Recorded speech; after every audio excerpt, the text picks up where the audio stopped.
Sector మీటింగ్లో 3 sector మీటింగ్లో కూడా ఆ శిరీష్ రెడ్డి అన్న అతను తొడగొట్టి ఎట్టి పరిస్థితుల్లో జూన్ 1 బంద్ అని కార్యక్రమం అని చెప్పింది మొట్టమొదటి వ్యక్తి అతనే. కావాలితే ఆ ఛాంబర్లో ఉన్న మీరు సీసీ ఫుటేజ్లు అన్నీ పరిశీలిస్తే మొత్తం బయటపడుతుంది. అది కప్పిపుచ్చుకోవడానికి ఏంటి రెండో వ్యక్తి సునీల్ నారంగ గారు, ఏషియన్ ఫిలిమ్స్ ఏంటి ఇది తెలంగాణ సంబంధించి. మిగతా వాళ్ళు శ్రీధర్ గారు మెయిన్ వేలే. అంటే సునీల్ అంటే ఏషియన్ సునీల్ అంటే సురేష్ బాబు ఇద్దరు పార్ట్నర్స్.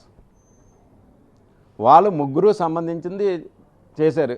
వాళ్ళు ముగ్గురు ఎప్పుడు ఏ విధంగా ఏ సినిమా ఏ పర్సెంటేజ్ ఆడాలి, ఏ విధంగా చెయ్యాలి మొత్తం అంతా కూడా ఈ నిర్ణయం తీసుకున్నాం. మళ్ళీ పెద్ద మరియు చిన్న సినిమాల కంటే 2% నెగోసియేషన్ ఉంటుంది, అంగీకరించబడింది అని ఆ రోజు మే 21, 2024లోనే తీర్మానం చేశారు.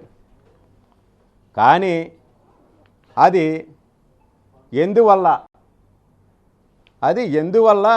దిల్ రాజు గారు వాళ్ళ తమ్ముడు ఏషియన్ సునీల్ సురేష్ బాబు ఎందువల్ల చేయలేదు, దానికి కారణం ఏంటి అంటే నేను చెబుతా. ఎందువల్లంటే